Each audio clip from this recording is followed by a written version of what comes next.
วัสดีค่ะทุกคนนะคะวันนี้นกจะมาพูดถึงขนมหวานของสกอตนะคะ5อย่างนะคะที่ทุกคนจะต้องลองนะคะถ้ามาเที่ยวที่สกอตแลนด์นะคะหรือว่าต้องการที่จะให้รางวัลกับตัวเองนะคะสำหรับคนที่ชอบขนมหวานหรือว่าของหวานนี้นะคะต้องลอง5สิ่งนี้ค่ะอันดับแรกเลยนะคะที่นกชอบมากที่สุดเลยนะคะก็คือ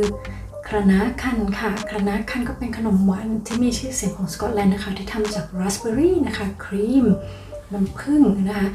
ส่วนประกอบก็ง่ายๆมากเลยนะคะก็คือถ้าคุณไม่ได้มาที่สกอตแลนด์เนี่ยก็สามารถที่ทำเองได้นะคะแต่ว่าจะต้องใช้ราสเบอร์รี่แล้วก็วิสกี้นะคะที่สำคัญหลักๆก็ส่วนผสมก็มีแค่ไม่กี่อย่างนะคะมีวิสกี้นะคะดับเบิลครีมนะคะน้ำผึ้งราสเบอร์รี่แล้วก็ข้าวโอ๊ตค่ะแค่นั้นเองนะคะน้องมีวิธีทำในคลิปก่อนๆอยู่นะคะอันนี้เป็นสิ่งที่เป็นขนมหวานของสกอตแลนด์นะคะที่นกทำแล้วชอบมากๆนะคะนกรู้จักขนมนี้มานานมากนะคะแต่ว่านกไม่เคยได้ลองสักทีนะคะจนได้มาลองทำเองนะคะติดใจมากๆเลยค่ะอันนี้นกก็เลยขอให้เป็นอันดับ1ที่ต้องลองเลยนะคะต่อไปค่ะอันดับ2นะคะเป็นเครื่องดื่มนะคะอันนี้เรียกว่า Ion Blue นะคะ Ion Blue จะเป็นสีเหลืองๆนะคะเหลืองๆส้มๆเป็นของคนสกอตมายาวนานมากนะคะแล้วก็จะมีที่นี่ที่เดียวด้วยนะคะเป็นสัญลักษณ์ของคนสกอตนะคะถ้าไม่ใช่คนสกอตก็จะไม่รู้จัก Ion Blue นะคะถ้ามีโอกาสได้มาก็ต้องลองนะคะที่นี่มีโค้กมีอะไรมีเป๊ปซี่มีเครื่องดื่มอื่นๆขายนะคะแต่ว่า Ion Blue นี่ถ้าคุณมาเที่ยวคุณก็ต้องลองนะคะเพราะว่ามันไม่มีที่เมืองไทยนะคะอันดับ3นะคะคือช็อตเบรดนะคะเพราะว่าช็อตเบรดนี้ก็จะเป็นสัญลักษณ์ของสกอตแลนด์เช่นกันนะคะก็เป็นเอกลักษณ์ของสกอตแลนด์เป็นของฝากเป็น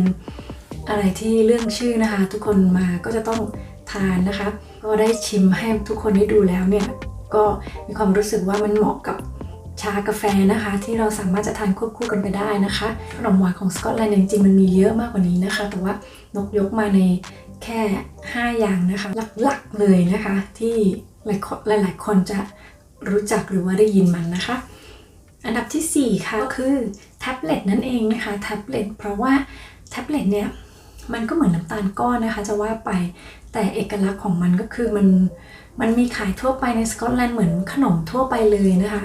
แต่อันนี้ก็เช่นเดียวกันเราสามารถที่จะทานกับชากาแฟได้ด้วยนะคะหรือจะเป็นขนมที่แบบเอาไว้ให้เด็กนะคะเวลาที่เราต้องการจะtreat เขานะคะเขาอาจจะทำดีหรือว่าเขาอาจจะง่วงนอนมาที่จะเอาแท็บเล็ตเนี่ยนะคะให้เขาสักนิดหนึ่งนะคะอาจจะช่วยเพิ่มพลังงานนะคะเพราะว่าน้ำตาลเยอะมากนะคะอันดับสุดท้ายก็คือ Turnups นะคะ Turnups นี่ก็เป็นชื่อของผู้ผลิตนะคะเป็นแบรนด์ที่ทุกคนรู้จักซึ่งTurnupsก็ทำขนมมาหลายๆอย่างส่วนมากก็เป็นขนมหวานทั้งนั้นเลยนะคะไม่ว่าจะเป็นคุกกี้เป็นช็อกโกแลตเป็นเวเฟอร์นะคะเป็นแมชเมลโล่นะคะช็อกโกแลตอะไรพวกนี้นะคะหลายแบบหลายอย่างมากนะคะแต่ด้วยความที่เขาเป็นสกอตติชมากๆนะคะแล้วก็ผลิตภัณฑ์ของเขาค่อนข้างจะแน่นไปด้วยส่วนผสมนะคะที่เป็นของแท้แบบนี้นะคะก็ทำให้ได้ริมรสความแท้ของมันนะคะไม่ว่าจะเป็นช็อกโกแลตไม่ว่าจะเป็นเวเฟอร์ไม่ว่าจะเป็นคาราเมลนะคะครีมนมอะไรพวกนี้ก็มันแน่นนะคะมันแน่นถ้าอย่างนกทานนกก็จะรู้สึกว่ามันทำให้เราอิ่มได้ว่าง่ายๆนะคะมันเหมือนขนมแต่มันสามารถทำให้เราอิ่มอะแต่คนที่นี่ก็ไม่รู้ว่าเขาจะอิ่มหรือเปล่านะคะเขาอาจจะคิดว่ามันเป็นของกินเล่นอะไรแบบนี้นะคะอันนี้ก็คือขนมหวาน5อย่างนะคะของหวาน5อย่างที่คุณจะต้องลองกันนะคะให้ได้นะคะหากมีโอกาสมาเที่ยวสกอตแลนด์นะคะห้ามพลาดเลยค่ะเป็นของหวานที่มีชื่อเสียงมากๆนะคะแต่ที่นกอยากให้ทุกคนลองมากที่สุดจริงๆเลยนะคะก็คือครานาคันนี้นะคะโดยส่วนตัวเลยนะคะนกชอบมากเลยอะลองดูนะคะสำหรับคลิปนี้นะคะก็ขนมหวาน5อย่างที่ทุกคนควรจะลองนะคะห้ามพลาดนะคะหวังว่า